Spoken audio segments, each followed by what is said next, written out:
rapaziada? Beleza, boa tarde. Tranquilo? Aí, tamo aí de novo aí, ó. Arrumando o fardão aí.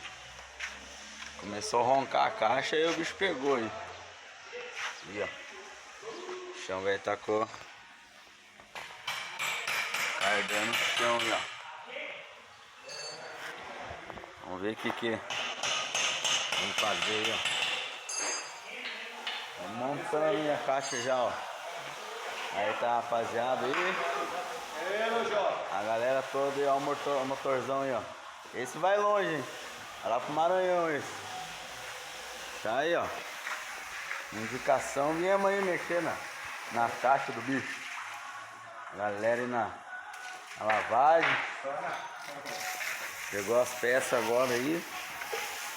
E, ó.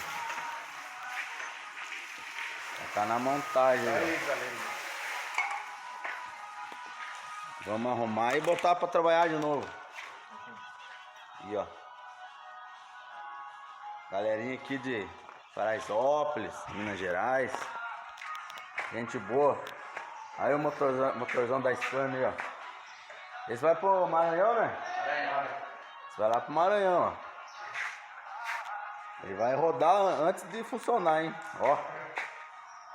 E a garantia é só depois que chegou lá, né? Acabou a garantia. Chegou lá, acabou a garantia aí. Mas ela foi Imperatriz no Maranhão. A Imperatriz. Zero balo, bichão, ó. Aí sim. Isso aí, galera. Mais uma vez e arrumando a muriçoca aí, ó. Começou a roncar a caixa velha. Cheguei mais tempo aqui, não. Pra mexer. Valeu, rapaziada. Um abraço aí, ó. Um abraço aí, ó, pra galera. Falou, galera. Precisando, nós estamos as ordens aí. Aí, ó. Mecânica Fênix aqui em Paraisópolis aí. Pessoal, gente boa pra caramba aí, ó. Manda um salve aí. Eita. Valeu. Aí, tá aí os pedaços, ó.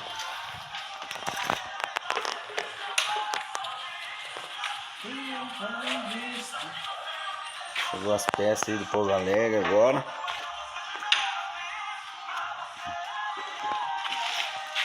Na montagem já. Positivo e operante. Vamos ver se funcionamos ele mais tarde, né? Opa, hoje ele vai embora. Nós trabalhamos um pouquinho com o cardão, ó.